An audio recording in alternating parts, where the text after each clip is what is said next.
the Homestead Studios in Santa Clarita, California, it's just the Tip-Sters with Melissa Morgan. What's happening? If you've got a tip for Melissa, an unsolved case in your hometown, a mystery you'd like to have solved. How many guys named Chuck would a woodchuck chuck if they actually chuck chucks instead of wood? Anything. Tell us about it by calling the Tipster hotline at 832-TIPSTER. That's 832-847-7837. Or send an email to jttipsters@gmail.com, and you might just hear your tip on the podcast. And now here's your host, the official research librarian and tour guide of Murderville, Melissa Morgan. More cowbell.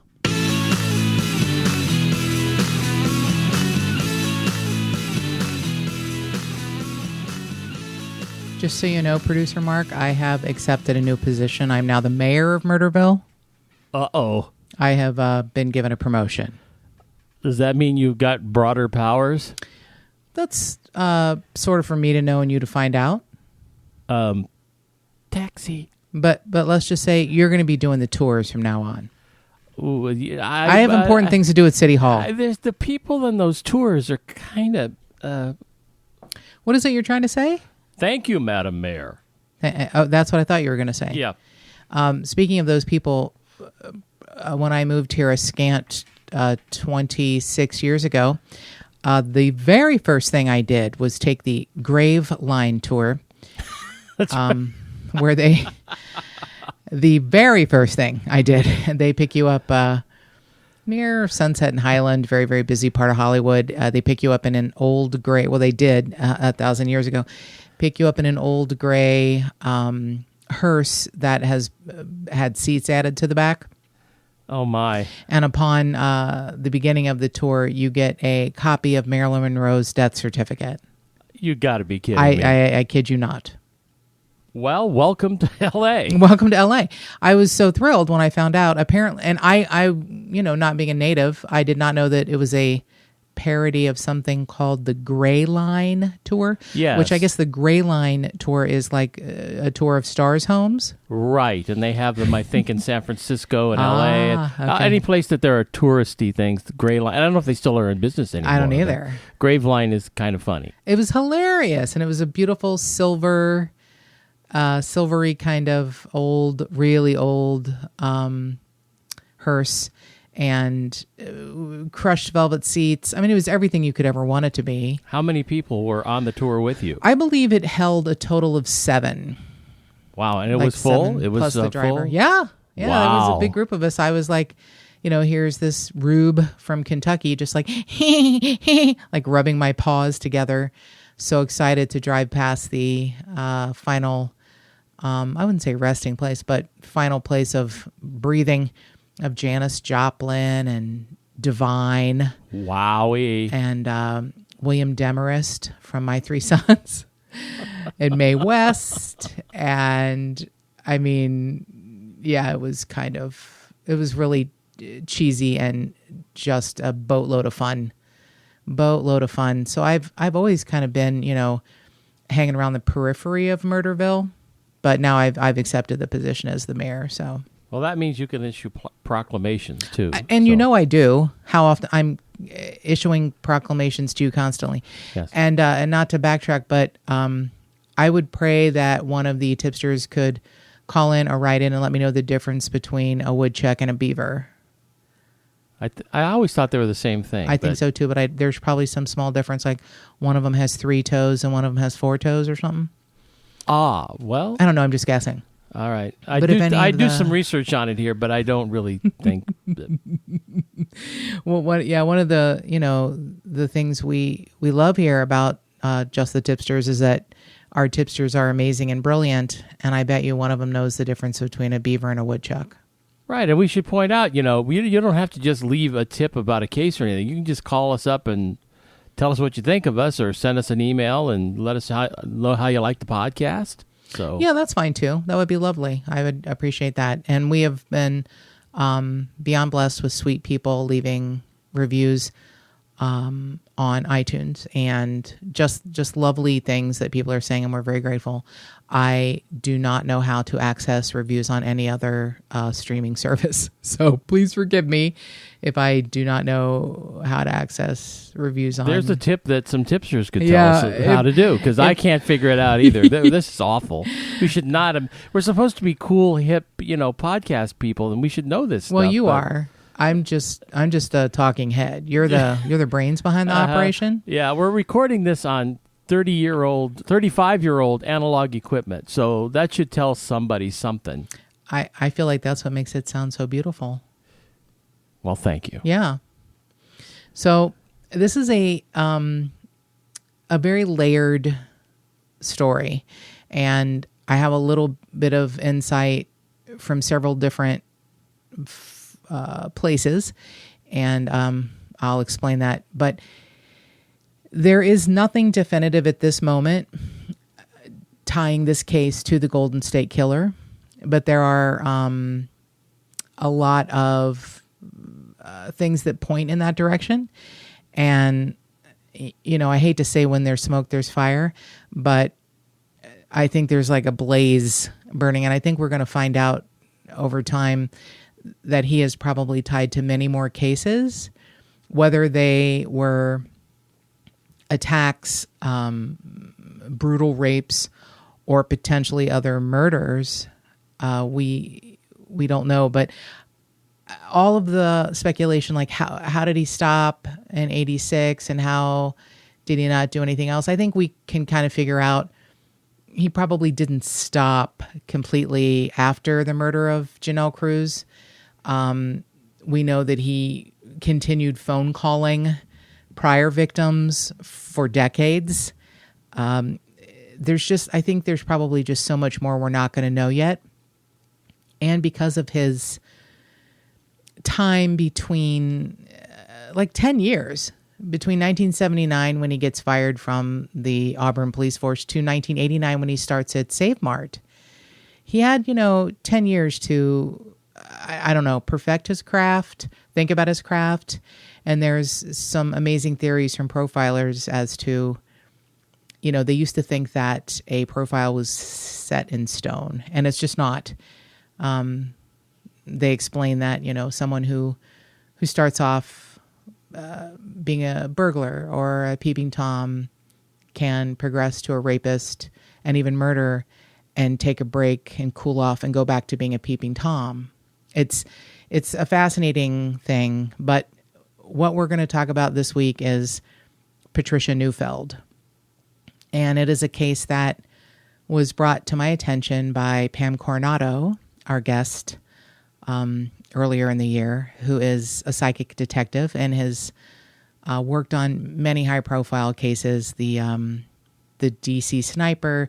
She has a long and storied career of solving missing persons as well as homicide cases and working with the FBI on a lot of important things. And she was very touched by the Patricia Neufeld case, and she was also affected by it physically because of the weird energy and things that went on. And it is kind of a strange case, and it goes back and forth on who did what and why. It's very strange. But in November of 1978, on the Tuesday before Thanksgiving, lovely Patricia Neufeld.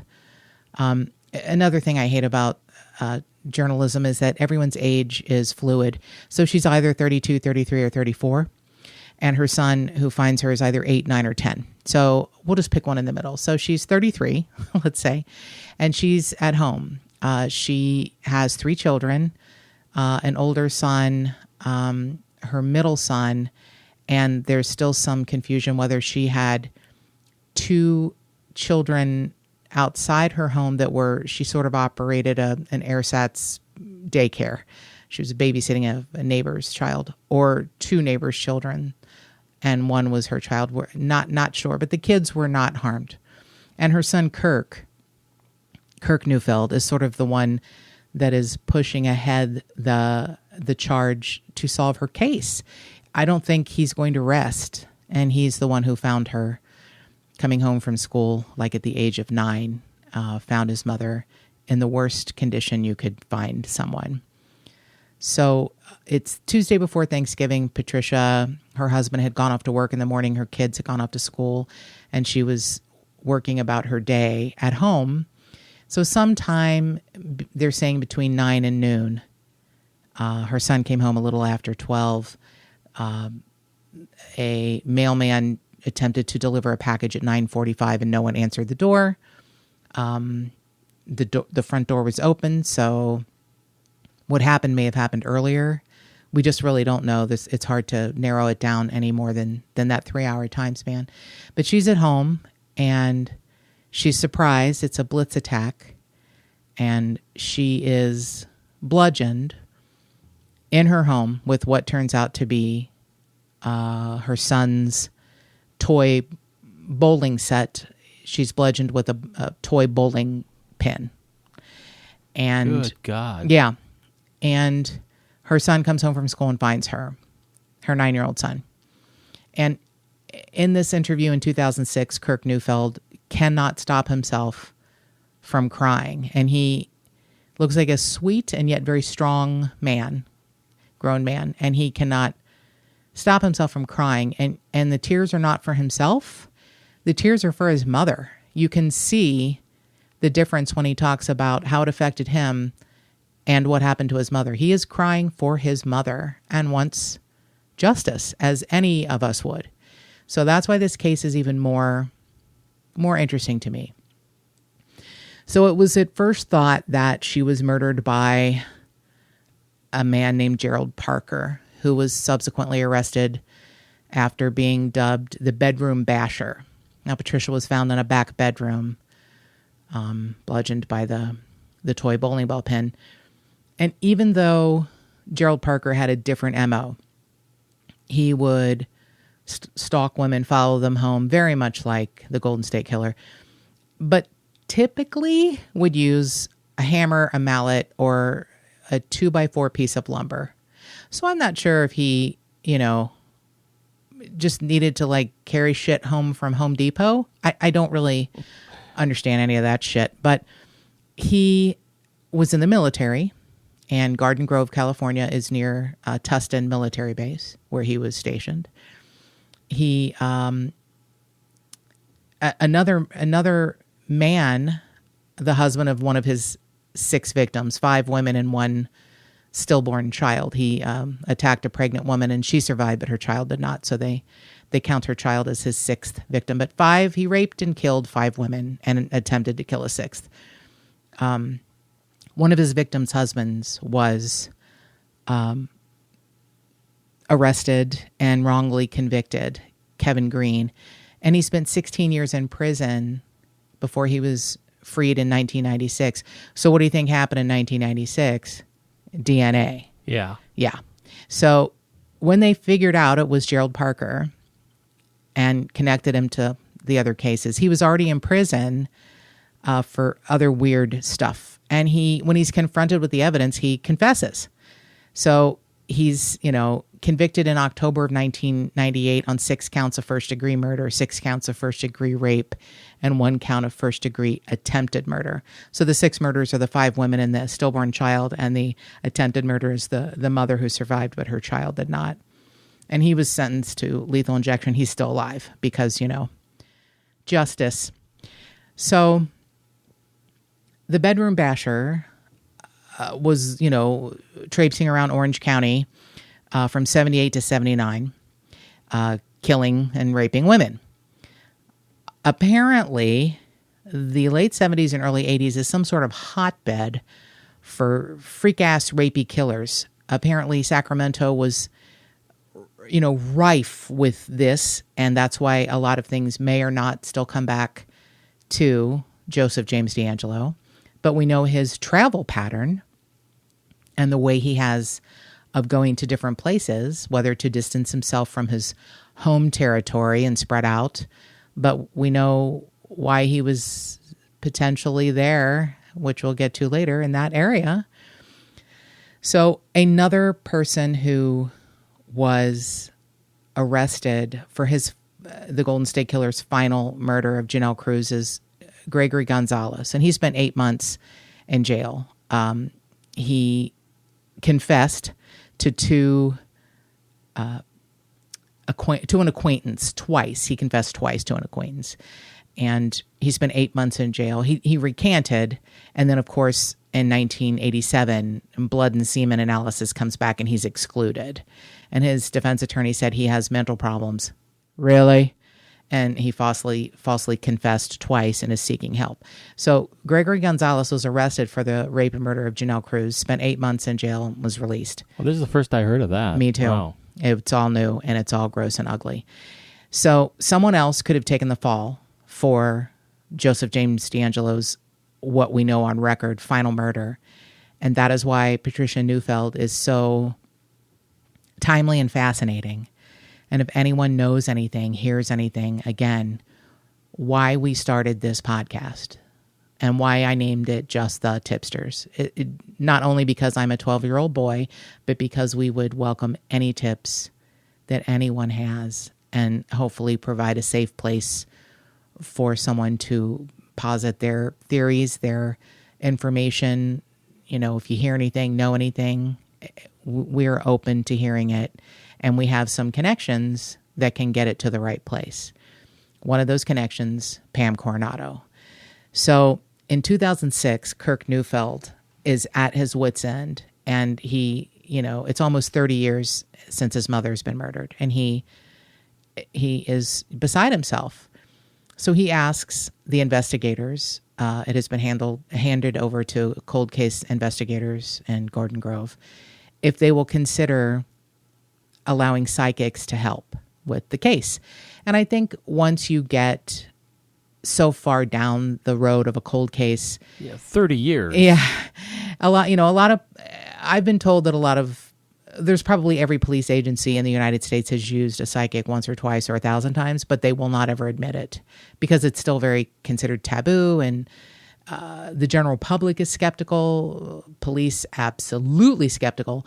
Although I think there's a whole lot of psychic detectives, literal law enforcement detectives, than we ever know. Although I don't know that they would call themselves that. I think the best of detectives would call it their gut, a gut instinct.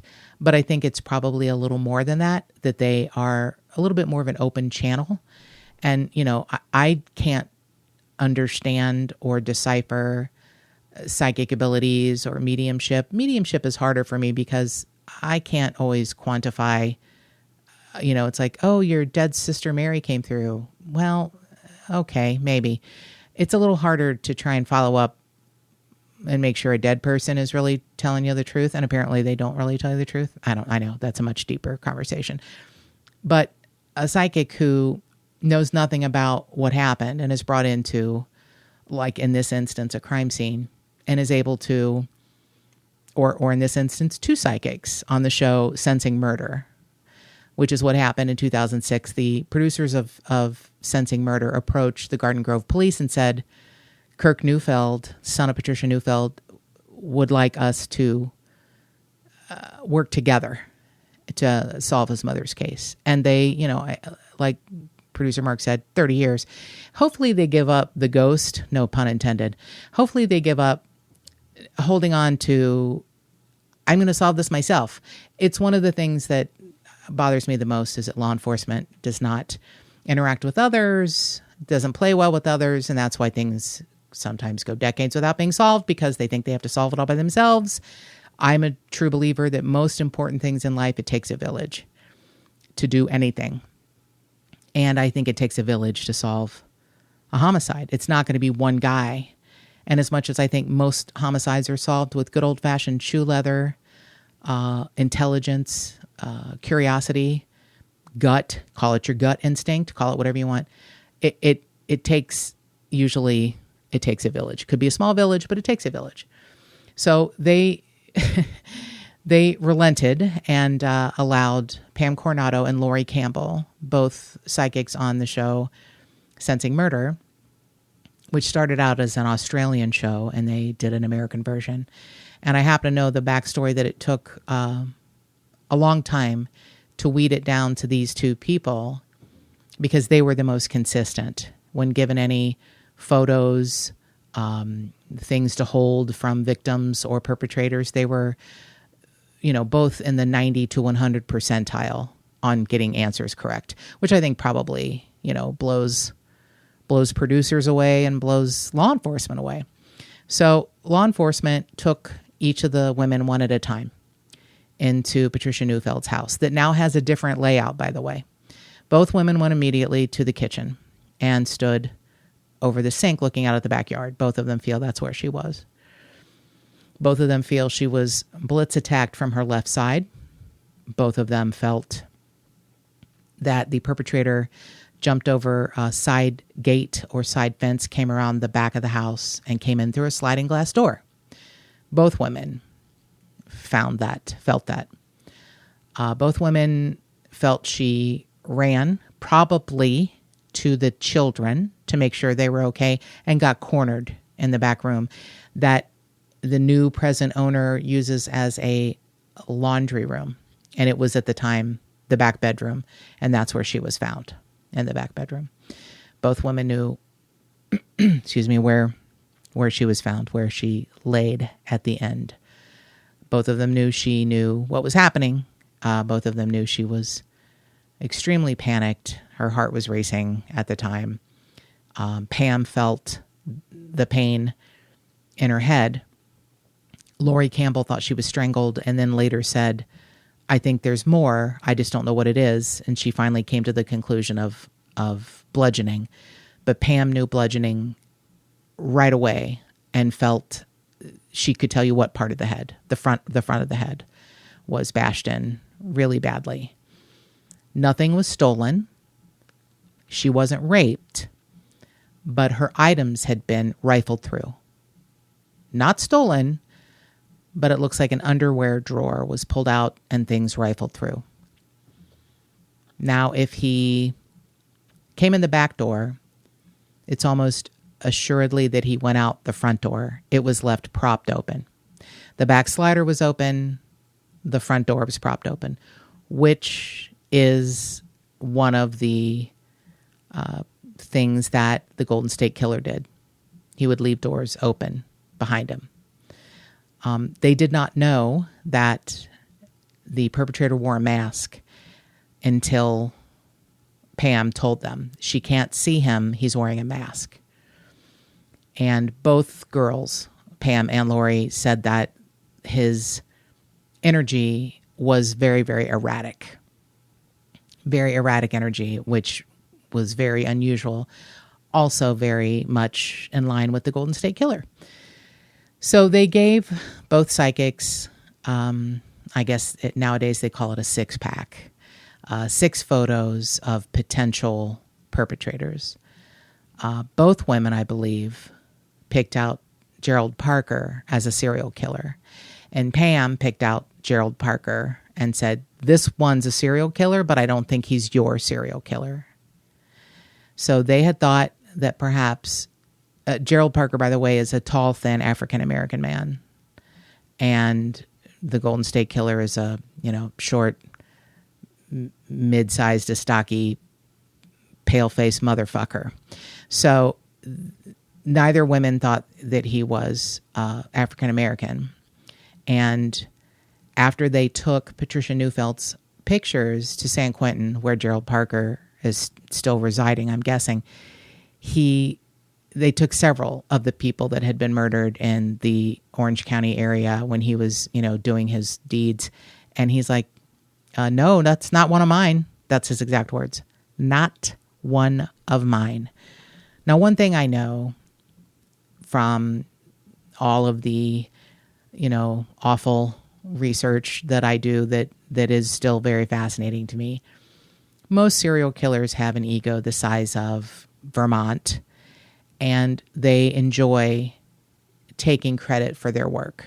They may dance around the subject. They may say, oh, no, I don't know what you're talking about. But they'll say something that slips. But if I did it, this is how it would have happened. Thank you, OJ. Yeah. If I killed Nicole, I might have come up the back about 11:39. And 30 seconds. That's what my watch... if I was wearing a watch... It would have said 11:39 and 39 seconds. Yeah. So Gerald Parker's like, he's already in prison for 6, murders, attempted murder, and rape. It's not going to add time to his infinity. To the death sentence. Right. I mean, exactly. What's he got to lose? Right. He's like, not one of mine. They've asked him 3 times. 3 times he has denied, she's not one of mine. Not one of mine. Which is pretty interesting if you ask me. So what this case has in common with the Golden State Killer, potentially the mask, which we only know because the psychics saw it on him. What they think happened is that he stalked her at the grocery store or some other place. Now, Pam Coronado said, I kept seeing him waiting around a corner. And Patricia Neufeld, her house was the second one in from the corner. You could see her house and her goings and comings very easily from the corner if he were on the corner of her street. A young mother, a comfortable, low-crime, middle-class neighborhood. There's 2 kids at home. The kids are not hurt. Nothing is stolen. His intent is to kill. He is unknown to the victim, but she is known to him because he stalked her. He knows her schedule. He really went after kind of a homemaker type, and he really wanted to punish the victim. There's obviously some profilers who feel like he was really working out mommy issues, just consumed by rage. It's a very shocking attack. It doesn't make sense. There's absolutely no sense as to why. There's never sense in a murder like this, but it makes less sense that this woman, simple, beautiful life, happy in what she's doing, has to die in a way that is just unexplainable. Well, it's horrible. The only thing that is missing is the rape, and that's what's different than the other Golden State Killer cases, right? Or are there others that there were other times when he was thwarted, that he did not get to complete the rape. Do you think? But you're right. That's one of the things. The thing that struck me is if it was him, it would be something like that. Maybe she fought back so hard that the only thing he could do is just kill her that way. I don't know that someone is considered a necrophiliac if they rape someone right after they've been murdered. A necrophiliac, I'm thinking, is really quantified by or qualified by someone who's been dead for a while. She, I don't know that he even wanted to rape her. He may have just wanted to kill her because she looked like a sweet mom. I see. So you're right in that it's just one of the things that is different. It's really one of the only things is that she wasn't raped. But there were other attacks where he didn't get a chance to rape. There were attacks where he didn't have the ability, shall we say, to perform. That could have been it. There's also, and that is a good question you asked, but I was actually going to explain why it may have happened that he didn't. There was some sort of alarm for one of the kids' medicine, and they feel the alarm may have gone off and spooked him, and he may have left before he had the opportunity. Okay. So one of the other ways that several of the other ways that it's similar to the Golden State Killer, he comes in through an unlocked sliding glass door. He has a weapon of opportunity, the son's toy bowling ball pin. Complete overkill. He remained in the house at least after the attack long enough to go through her, items, fondling them, but not taking anything. So there are a lot of similarities. And granted, there's a lot of freaks who may have this same, MO, but it's there's enough here that this may be one of his. I mean, not to use Gerald Parker's phrase, but it ain't one of his, but it could be one of Joseph James DeAngelo's. Yeah. I wonder how, over time, we've talked about this before, if DeAngelo, if DeAngelo actually does start confessing to these things, if he will talk about other cases where he wasn't suspected, like this one. I don't know. We can hope, but it seems like it took a long while for Israel Keyes to start talking also. And then when he got upset, that information got released that he, would rape, and kill men and women. He got furious and wouldn't talk to the FBI for 2 months. But then he, he would never give names. He would say he didn't know them, but it was pretty assured that he did, because he would fly home from a murder and then frantically look online at, his victims to see if anyone was talking about him. So I don't know Joseph James DeAngelo's, psychopathy enough. He's not talking now about anything. I think he wants to keep all that to himself. I'm sure he's pissed off that he has all of his control taken away. So he's like, fuck you. I won't tell you anything. So one of the things that a profiler said that I thought was so fascinating, because I'm very black and white. And as much as I would love to be a profiler, I feel like, it's much more of a gray area than I will ever understand. But this profiler said that, serial killers can and do change their MOs. They'll use different weapons. Joseph James DeAngelo, bludgeoned, shot. I mean, lots of different things, which typically you find one thing you like and you stick with it. They'll take breaks for different lengths of time between offenses. An inexperienced serial killer might do a murder on impulse and then back off and then just rape or peep or do, breaking an entry for a long time before killing again, which is really frightening. But they do tend to escalate over time. If you look at the big picture from the macro, they do tend to escalate. But, a serial bludgeoner is not above going back to breaking and entering or shooting, instead of bludgeoning. It's just hard to pin them down because they can change up. It's all, I keep going back to the phrase that Detective Paul Holes used to use, which everything in their life is about self-preservation.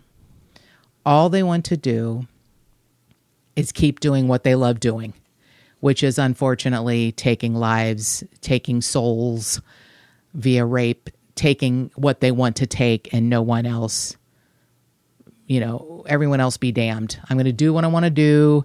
This is what I'm doing. And, I can do it a different way. If you think you're onto me, I'll change my style. I'll change my hair. I'll gain weight. I'll lose weight. It's all very fascinating. Hi, Belladonna Humphreys. She's probably barking at a masked man who's not. I'm just kidding. No. Don't. I'm just kidding. She's barking at a goddamn leaf. Yeah, right. Totally. You can cut this out. You know how to edit stuff, right? I do, but maybe I'll leave that one in. Okay. So we need the audience to meet Belladonna at some point. No, we do not. Oh, okay. She is horribly rude. She is rude, but it makes her a good guard dog. But she loves us. She loves us. She is a sweet, beautiful, rude German Shepherd bitch. In every sense of the word. So besides the things that the Golden State Killer had in common with whoever did this to Patricia Neufeld, the energy that Pam and Lori described is a erratic energy that I can tell you from what Pam has said, she's never really felt before. And only when she was exposed to the crime scene of one of the Golden State Killer's crimes. The energy was enough to give her a 3-day migraine and make her throw up in the backyard. It's that kind of energy. And this is a woman who's, done and seen a lot. So the thing that is really fascinating to me is, and again, this is all going to be, hopefully it's going to come out. Hopefully he will talk about things, admit things. Maybe. We can all hope. Joseph James DeAngelo's mother and stepfather lived in Garden Grove in 1978. See, that's pretty big coincidence.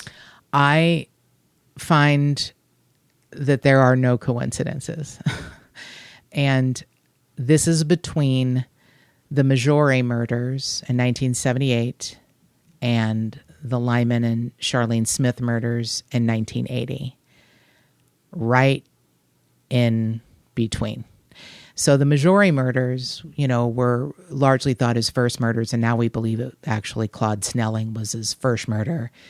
The Majore murders, the first two murders, I feel like were not accidents for sure, but Claude Snelling, he didn't expect to encounter. He expected to kidnap Beth Snelling and rape her and do God knows what. But I think Claude Snelling is the person, that incident is what made him decide, I can't take women out of their homes. I got to figure out a way to get in there and keep them in there.